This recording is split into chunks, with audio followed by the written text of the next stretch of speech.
Bibilhin ang aming palay, 8 piso, 10 piso. Kumain ka sa Jollibee, kumain ka sa McDo, magkano ang isang kakapiranggot na kanin? 25? Baong-baon na kami, hindi lang pong sa buhay kung hindi pati sa utang. At sana po, hinihiling namin na kung magbibigay man po kayo sa amin ng fertilizer o ng binhi, sana po advance. Hindi po yung nakatanim na kami bago pa kayo nagbigay. Napakasakit isipin na sinasabi nilang lahat, bayani kami. Pero nasaan? Itinuring nyo kaming bayani pero kinalimutan kami. Kapos na kapos ang pagmamahal ng gobyerno sa aming mga magsasaka. Ang land bank nagpapautang. Pero yun nga po, bago kami makahiram, isang truck na papeles ang kaming kailangan. Nasaan ang hustisya? Mr. Chair, sa 1 hektarya ang inaani namin, napakaganda na kung kami ay umani ng 30. Mr. Chair, saan kami kukuha ng ibabayad namin sa aming mga utang? Saan po kami tatakbo? Wala po kaming ibang tatakbuhan. Sapagkat kapos na kapos ang pagmamahal ng gobyerno sa aming mga magsasaka. Bagaman, binigyan kami ng mga farm machineries ng PhilMec. Maraming salamat po sa pamamagitan ng DA at ng PhilMec. Maraming salamat po. Subalit hindi po sapat. Hindi po sapat. Sapagkat ito po, mga makinaryang ito'y ginagamitan din namin ng puhunan, ng fuel, ng mga pyesa na kapag ka nasisirain, sobrang mahal. Katulad po ngayong bumagsak ang presyo ng palay, paano po namin i-operate ito? Eh napakamura ng presyo ng palay. Sa ginawa pong 100 per farmer, paano namin ibebenta yung hunos? Saan namin ipapangalan yon? Kung ang nakalagay lamang po sa akin kahit na 1,000 hektarya, 100 lang ang kukuhanin. Paano po namin ito masusolusyonan? Mr. Chair, sana po matulungan nyo kami. Sa binhi po, pinagtitiisan po namin ang murang binhi sapagkat yun lamang po ang libre. Yun lamang po ang kaya. Kung meron man pong ibibili, yun lamang pong murang binhi ang kaya naming bilhin. Sana po, Mr. Chair, kami po sana ang masunod kung ano ang binhi na naaangkop sa aming lupa. At kung bibigyan man po sana kami ng abono, yun po sanang naaangkop sa aming mga lupain. Kami po, sa kaming karanasan, mas alam namin kung ano ang nararapat para sa amin. At sana po, hinihiling namin na kung magbibigay man po kayo sa amin ng fertilizer o ng binhi, sana po advance. Hindi po yung nakatanim na kami bago pa kayo nagbigay. Hindi po sasapat sa amin ang isang kabang abono sa 1 hektarya. Kasi po ang nangyayari, 1 kaban per farmer. Mr. Chair, kaya po ba pagandahin ng 1 kabang abono ang 1 hektaryang lupa? Sa ganitong pagkakataon po, Mr. Chair,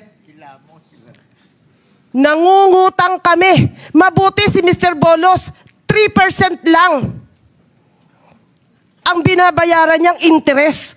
Kami po sa Occidental Mindoro, 7% hanggang 10%. Kinakagat po namin yan, makapagsaka lang. Maitaguyod lamang po namin ang buhay ng aming pamilya. Mr. Chair, napakasakit isipin na sinasabi nilang lahat, bayani kami. Pero nasaan? Itinuring nyo kaming bayani pero kinalimutan kami. Limot na bayani kami. Di po ba? Limot na bayani na po kami, Mr. Chair. Kaya po, nasaan ang hustisya? Bibilhin ang aming palay, 8 piso, 10 piso. Kumain ka sa Jollibee, kumain ka sa McDo. Magkano ang isang kakapiranggot na kanin? 25? Kung isasain nyo yung 1 kilo, gaano karaming 25 pesos yun? Hindi po ba, Mr. Chair? Kaya po nasaan ang hustisya sa aming mga magsasaka? Sana po, ito pong lahat ng aming mga hinaing na ito, opo, wala po akong datos na hawak na katulad nila. Sabi ko nga po sa inyo, hindi ako master degree.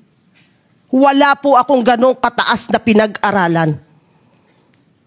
Pero po, bilang isang anak ng magsasaka at itinataguyod ko ang magsasaka ng Occidental Mindoro.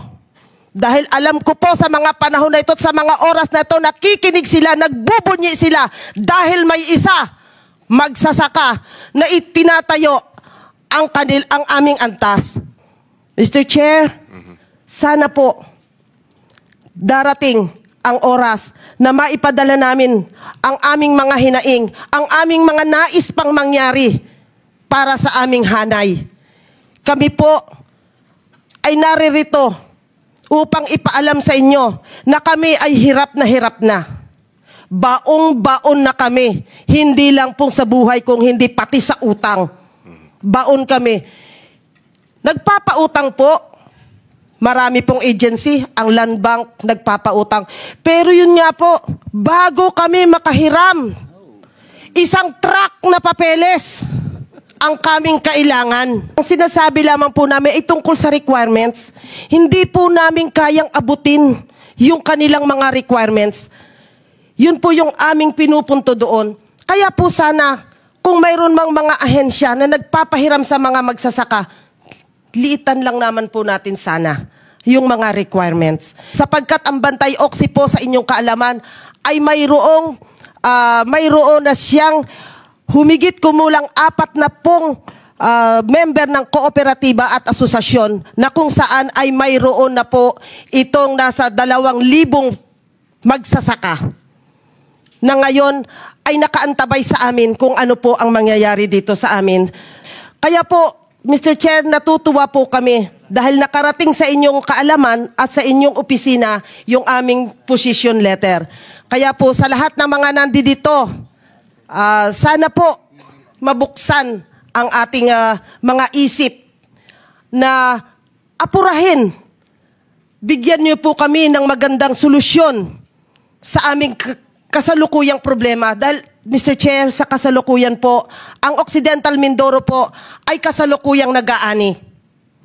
Nakikibaka po kami sa panahon, Mr. Chair. Hindi po namin maibenta ng maayos, gawa ng hindi namin maibilad ng maayos ang aming mga aning palay. Although binigyan naman po kami ng PhilMec, ng mga drying facilities, subalit hindi po sumasapat sa dami namin. Kaya po, hiling po namin na sana po dagdagan pa ng PhilMec ang pagbibigay sa Occidental Mindoro ng mga mechanical dryer at ng mga makabagong mga makinarya.